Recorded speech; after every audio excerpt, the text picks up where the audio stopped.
단시간에 간을 파괴시키는 음식과 신장에 해로운 최악의 음식 6가지. 인간의 간 기능이 나빠지면 몸속에 노폐물이 가득 찬다.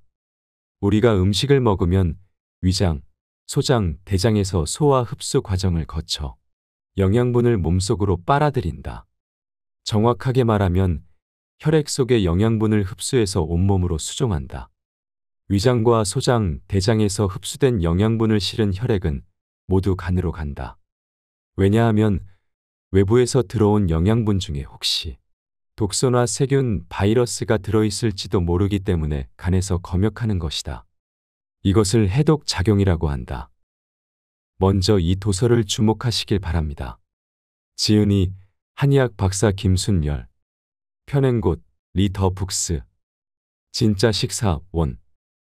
여기서 오늘은 2가지를 이야기해 보겠습니다. 첫째로는 저도 많이 먹고 있는 것이 포함되어 있어서 좀 충격적인데요. 단시간에 간을 파괴하는 음식. 첫 번째, 단백질 보충제는 알레르기와 염증의 원인. 필자는 영양분을 자연 그대로 섭취하는 것이 가장 좋다고 늘 강조한다. 공장에서 가공한 음식은 대부분 독성을 지니고 있기 때문이다. 예전에는 단백질 파우더를 몸의 근육을 만들기 위해 헬스를 하는 사람들만 먹었다면 요즘은 일반인들도 나이가 들면 단백질이 중요하다면서 단백질 보충제를 1~2가지씩 복용한다. 단백질 보충제의 재료 중에는 콩단백질과 우유에서 분리한 유청 단백질이 많다. 원재료인 콩이나 우유에서 단백질을 분리하는 과정에서 화학적인 처리 과정을 거친다. 원래 단백질 자체가 알레르기 유발물질인데 화학적 처리 과정을 거치니 복용하면 알레르기나 염증 반응이 잘 나타난다. 또한 단백질 파우더나 단백질 보충제는 염증 반응도 잘 유발한다. 단백질 보충제는 알레르기성 비염과 궤양성 대장염 같은 염증성 장질환의 원인이고 간에도 염증을 유발할 수 있다. 단백질은 웬만하면 자연 그대로 돼지고기, 닭고기, 소고기를 집에서 요리하여 먹는 것이 좋다. 가루로 먹는 것이 간편하지만 건강상 해롭다.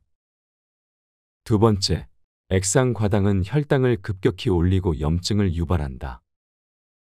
과일 속에는 과당, 포도당, 설탕이 들어있는데 그중 과당 함량이 가장 높다. 사실 과당의 GI 인덱스는 설탕의 GI 지수가 65인데 반해 19밖에 안 될 정도로 낮은 편이다.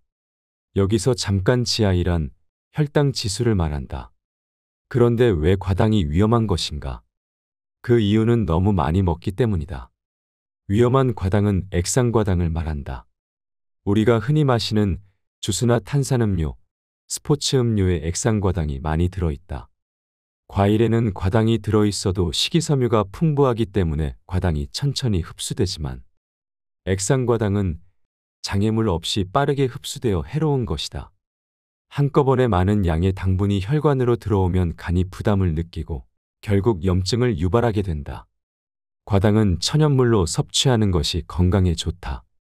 과일로 과당을 섭취하면 배가 불러서 필요 이상으로 섭취하는 것을 제한할 수 있다. 세 번째, 콩기름, 옥수수기름 등의 식물성 기름. 식물은 기름기가 별로 없다. 그래서 콩기름, 옥수수기름, 카놀라유, 면화류 같은 식물성 기름은 잎과 줄기가 아니라 씨앗에서 추출한다. 식물성 같은 동물성 기름보다 불포화 지방산이 다량 함유되어 있지만 식물성 기름은 산패가 잘 되어 화학적 처리를 더 많이 한다. 또한 액체 상태의 식물성 기름에 수소를 첨가하여 만든 경화유는 유통기한이 오래가고 풍미가 좋아져서 각종 튀김, 빵, 치킨 요리에 많이 사용하는데 트랜스 지방이 생성되기 때문에 혈중 콜레스테롤 수치를 높이고 심장병과 암, 치매의 발병 위험을 증가시킨다. 특히 식물성 기름은 오메가3보다 오메가6의 함량이 높아서 염증 반응이 증가하고 심장질환과 자가 면역질환 및 일부 암의 원인이 된다. 식물성 기름의 원료는 대부분 GMO 작물이라는 것을 참고하자. 여기서 GMO란 유전자 변형 농수산물로 특정 작물에 없는 유전자를 인위적으로 결합시켜 새로운 특성의 품종을 개발하는 유전공학적 기술을 가한 농수산물이란 뜻이다. 네 번째, 합성 감미료는 간염을 유발한다. 합성 감미료인 말토덱스트린은 탄수화물의 일종이다. 옥수수, 쌀, 감자 전분 또는 밀로 만든 백색 분말로서 많은 음식에 포함되어 있다. 가공식품의 부피를 키우는 충전제, 방부제, 설탕을 대신하는 인공감미료로 사용된다. 비타민 같은 영양제의 충전제가 바로 말토덱스트린이다. 말토덱스트린은 1g당 4칼로리로 설탕과 칼로리가 같다. 하지만 GI 지수가 106에서 136으로 아주 높아서 혈당을 급격히 올린다. 그래서 당뇨병, 간염을 유발할 수 있고 각종 염증 질환의 원인이 될 수 있다. 대개 헬스를 하는 사람들이 단기간에 근육과 체지방을 함께 늘리기 위해 벌크업 보충제로 말토덱스트린을 복용한다.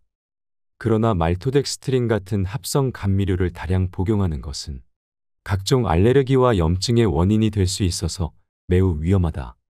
말토덱스트린의 원료가 대부분 GMO 옥수수라는 점을 잊지 말자. 다섯 번째, 견과류에 생기는 아플라톡신은 강한 간독성 물질이다. 아플라톡신은 곰팡이 독소다. 여름에 기온이 높고 습할 때 땅콩 같은 견과류에서 잘 생긴다.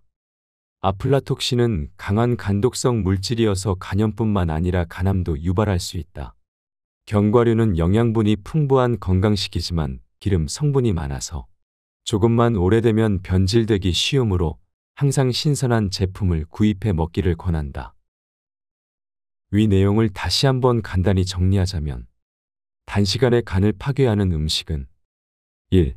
단백질 보충제 등 과다한 단백질은 알레르기와 염증의 원인이다. 2. 과당, 액상과당이 위험한데 혈당을 급격히 올리고 염증을 유발한다. 3. 식물성 기름, 콩기름, 옥수수기름, 면화요. 4. 합성 감미료, 말토덱스트린은 각종 염증 질환의 원인, 간염 유발. 5. 아플라톡신, 땅콩 등의 견과류에 발생하며 강한 간독성 물질. 이번에는 신장에 해로운 최악의 음식 6가지를 알아보자. 신장을 건강하게 유지하는 방법은 신장의 일을 줄여주는 것이다. 신장은 혈액에서 노폐물을 걸러내는 장기이므로 과도하게 일하거나 혈액 속에 노폐물이 잔뜩 들어있어도 빨리 망가진다. 신장은 우리 몸의 모든 혈액이 통과하는 기관이므로 무엇을 먹는가에 따라 민감하게 반응한다. 올바른 식이요법이 신장을 보호하는 데 가장 중요하다. 신장 건강에 심각한 문제를 일으키는 최악의 음식들을 알아두고 신장이 손상되지 않게 이 음식들의 섭취를 삼가해야 한다. 피부와 간, 위장 점막은 손상되면 곧바로 복구되지만 신장은 그렇지 않기 때문이다. 신장에 해로운 최악의 음식. 첫 번째, 특히 고혈압 환자는 소금을 멀리해야 한다. 혈압이 올라가면 신장은 분주해진다. 더 많은 혈액이 더 강한 압력으로 신장의 작은 모세혈관 꽈리를 압박하기 때문에 신장의 필터 기능이 손상될 수밖에 없다. 특히 소금이 많이 함유된 음식을 먹으면 혈액 속의 나트륨의 양이 늘어난다. 그러면 신장이 혈액을 역과할 때 혈액의 나트륨 농도를 낮추기 위해 더 많은 물을 재흡수한다. 이 과정에서 신장이 일을 더 많이 해야 하므로 신장에 해롭다. 두 번째, 붉은 고기, 고당분 식이를 하지 마라. 붉은 고기의 단백질을 먹으면 노폐물로 질소산화물인 요산과 요소가 나온다. 이것은 신장을 통해 소변으로 배출된다. 그래서 적색육을 즐기면 신장에 무리가 온다. 특히 요산이 처리되지 않고 혈중의 필요 이상으로 많아지면 통풍에 걸리기 쉬운데 통풍은 염증이 생긴 관절이 붓고 통증이 극심하다. 세 번째, 칼륨 섭취를 제한해 과도한 이뇨 작용을 줄인다. 칼륨은 나트륨과 반대 작용을 한다. 혈액 속에 칼륨이 증가한다는 것은 피가 싱거워지는 것을 의미한다. 이때 콩팥에서 물을 몸 밖으로 더 빼내면서 부종이 없어지고 몸이 가벼워지고 혈압이 떨어진다. 보통 건강식품은 대부분 이 기능을 이용하는데 몸에서 노폐물을 빼내는 가장 좋은 방법이기 때문이다. 혈압약도 이뇨작용을 도와 혈압을 내린다. 그래서 혈압약을 복용하면 화장실을 자주 들락거리게 된다. 신장은 무조건 덜 써야 오래 보존된다. 신장이 건강할 때는 몸 밖으로 물을 계속 빼내고 또 수분을 추가로 섭취하면서 몸속의 노폐물을 제거하지만 신장 기능에 조금이라도 이상이 생기면 이 과정이 신장에 치명적 손상을 일으킨다. 신장이 중노동을 하면 망가질 수밖에 없다. 칼륨이 풍부한 음식으로는 바나나, 자두, 건포도, 케일, 감자, 멜론, 토마토 등이 있는데 신장의 건강을 위해서는 이런 음식을 먹을 때 주의를 기울일 필요가 있다. 여기서 잠깐 칼륨이란 중요한 미네랄이다.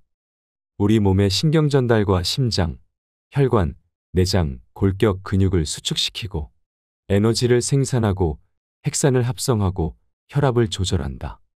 칼륨이 부족해지면 근육 경련이 일어나고 근육에 힘이 없어진다. 피로가 빨리 오고 부정맥도 생긴다. 많이 먹어도 안 되고 적게 먹어도 안 되는 것이 칼륨이다. 네 번째, 약물을 장기 복용하면 신장 기능이 파괴된다. 신장 기능을 떨어뜨리는 요인 중에 약물도 포함된다.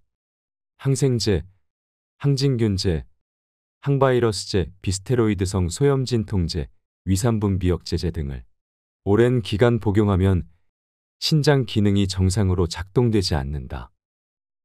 다섯 번째, 설탕이 많이 들었거나 합성 감미료가 첨가된 음료수.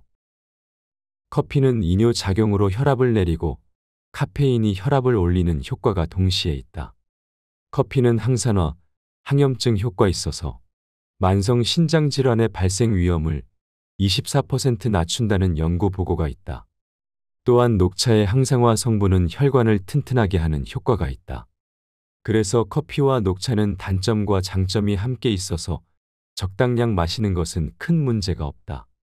신장에 가장 해로운 음료수는 설탕이 많이 들었거나 합성 감미료가 첨가된 것이다. 탄산음료 중에 다이어트 음료도 삼가해야 한다. 무가당 음료는 설탕이 미포함되었을 뿐이지 설탕이나 과당을 뺀 대신 인공 감미료를 첨가한 것이어서 신장에는 오히려 더 해로울 수 있다. 이러한 가공식품은 이남량이 높기 때문에 신장에 무리를 줄 수 있다.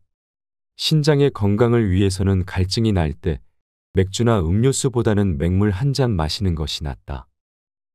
여섯 번째, 설탕의 과다 섭취는 당뇨병과 관련이 있다. 혈당이 올라가면 우리 몸의 말초에 있는 작은 혈관들이 손상되고 손끝과 발끝에 염증이 생긴다. 눈 속의 모세혈관인 망막과 뇌신경의 모세혈과에도 손상이 와서 혈관성 치매의 원인이 된다. 신장에는 사고체라는 기관이 있다. 사고체는 혈액 속의 노폐물을 걸러내는 신장의 기본 단위로 모세혈관이 실타래처럼 뭉쳐진 것이다. 모세혈관의 길이를 최대로 늘리기 위해 동그랗게 뭉쳐진 혈관 덩어리다. 혈액 속에 당과 노폐물이 많아지면 사고체가 막혀버리기 쉽다. 그래서 당뇨병을 오래 앓으면 손끝과 발끝에 염증이 생기고 망막, 뇌 손상과 함께 신장에 무리가 온다.